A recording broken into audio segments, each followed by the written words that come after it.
SpaceX is getting ready for the fourth test flight of Starship, currently scheduled for June 5th, with the launch window opening at 7 a.m. Central Time. But this is, of course, pending a launch license from the FAA. Let's go through what went right and what didn't with the third flight, the plan for this upcoming fourth flight, and my thoughts for what needs to happen for this flight to be considered successful. Starship is SpaceX's super heavy lift rocket and spaceship combo. It will be the biggest and most powerful operational rocket ever constructed when we are past these test flights. Starship is also crucial to NASA's Artemis program to return humans to the moon because HLS, the lander that will take astronauts from lunar orbit to the surface of the moon and back again, is a variation on Starship. SpaceX's third test flight was back on March 14th. For that flight, ascent for both stages went smoothly. The stage separation was successful and Super Heavy started its boost back burn to return to Earth for a controlled landing in the Gulf of Mexico, while Starship continued its flight. Well, during the boost back burn, initially all 13 engines fired properly, but 6 shut down early. And then when Super Heavy tried to initiate the landing burn, those 6 engines were disabled and therefore it did not fire. SpaceX has determined that those 6 engines shut down early due to a filter blockage where liquid oxygen is supplied to the engines. It's notable because this has been an ongoing problem. During Starship's second test flight, when Super Heavy initiated its boost back burn, several engines shut down because of this exact problem. SpaceX implemented hardware changes within the booster's oxidizer tanks after that second flight to hopefully correct the issue. SpaceX credits these changes for the reason that the booster was able to make it to the landing burn, and is now making additional hardware changes within the oxidizer tanks to hopefully ensure that this doesn't happen again for the fourth flight. Additionally, SpaceX is making hardware and software changes to further support relighting the Raptor engines during the boost back and landing burn. Meanwhile, Starship, during that third test, entered its coast phase successfully, but it lost attitude control a few minutes later. This wasn't a big deal objectively in that Starship's trajectory ensured that it would make its landing zone without any further intervention or burns, but SpaceX noted that there was a much higher than expected heating on both unprotected and protected areas of the spacecraft upon re-entry because they weren't able to control the attitude of re-entry. SpaceX has generally been having some problems with Starship's heat tiles. They're reusable, but they've fallen off the vehicle in surprising amounts during these test flights. According to the broadcast for IFT3, the vehicle has around 18,000 heat tiles. The heat protection system is fully reusable, unlike the space shuttle, which had heat tiles that had to be fully replaced between each flight. Believe it or not, SpaceX thinks this attitude control issue was also related to a blockage, in this case a clog of one of the valves responsible for roll control. SpaceX added roll control thrusters and upgraded the hardware to hopefully avoid blockages in future flights.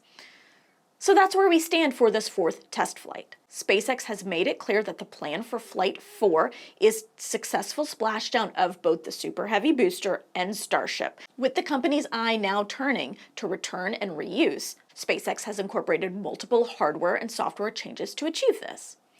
Interestingly, one of those changes is jettisoning Super Heavy's hot stage ring after the boost back burn to reduce the mass of the booster for that last part of the flight. Hot staging is when the second stage ignites its engines to move away from the first stage before separation is complete to pull away from the booster.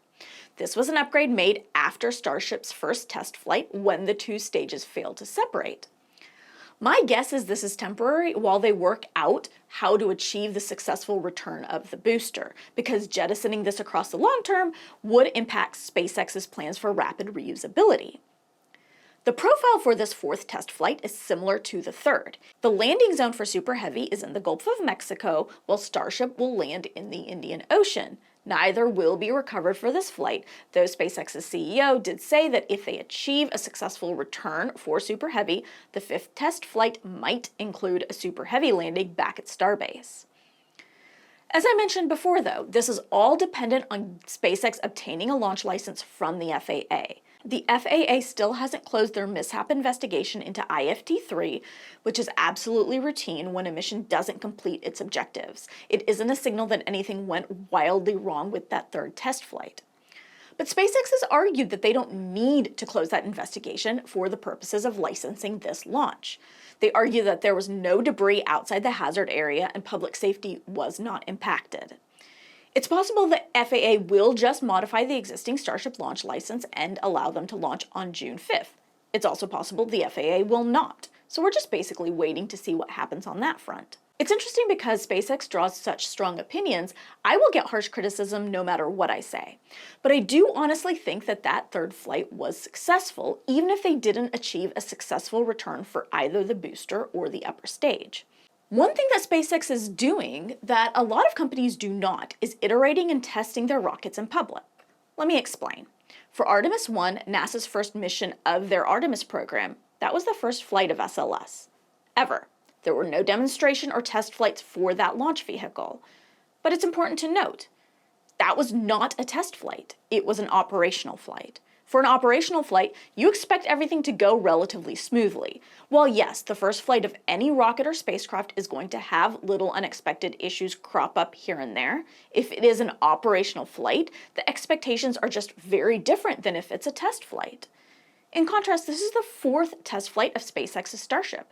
They are handling testing differently than what we're used to from NASA, and that's okay. It clearly works for them.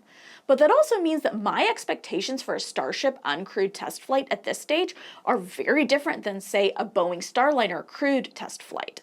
There were uncrewed test flights for Starliner, to be clear, as is necessary for a crewed flight, and if you're putting people in that spacecraft, that thing had better be safe. This is not me being a SpaceX apologist, as I've been accused of. I have no problem criticizing the company when I think things are messy, and they are messy a lot. This is just how spaceflight and rocket testing works. So if SpaceX gets further than they did on that third test flight and accomplishes more objectives, I will consider this fourth test flight successful, even if they don't nail every part of it.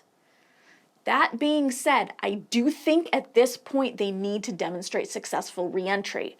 Part of the reason many of us are watching Starship so closely is what I mentioned before, that HLS, or the Human Landing System, that will take Artemis astronauts from lunar orbit to the surface of the moon on Artemis III, currently scheduled for September 2026, that is just a modified version of Starship. For more on the timeline of the Artemis program, check out my video. This means that SpaceX has to get Starship operational in order for NASA to land humans on the moon. NASA already delayed Artemis 2 and 3 earlier this year. The timeline was too aggressive internally, but NASA also cited delays from partners like SpaceX in getting their spacecraft ready. If you want to know more about this delay, I have a video on that too. I guarantee you NASA is going to be watching this test flight very closely to see if there's forward progress. And in some ways, because of that, it feels like there's more pressure on this launch than on previous ones. On May 23rd, NASA Administrator Bill Nelson participated in a congressional hearing about NASA's fiscal year 2025 budget request, and his choice of language about Artemis III was very interesting. It is a difficult task, and if we land, it is dependent on SpaceX having their lander ready. That means that NASA is likely at this point having internal discussions about not having the Artemis III crew make the moon landing, and instead pushing that to Artemis IV, currently scheduled for 2028. I highly doubt anything would be decided before next year, but if SpaceX doesn't achieve successful return for both stages on this flight, that may start to have larger repercussions. So, that is about everything I think you need to know about this fourth test flight of Starship. Whenever it happens, let's hope it goes well. Thanks for watching. I am Swapna Krishna, and this is Ad Astra.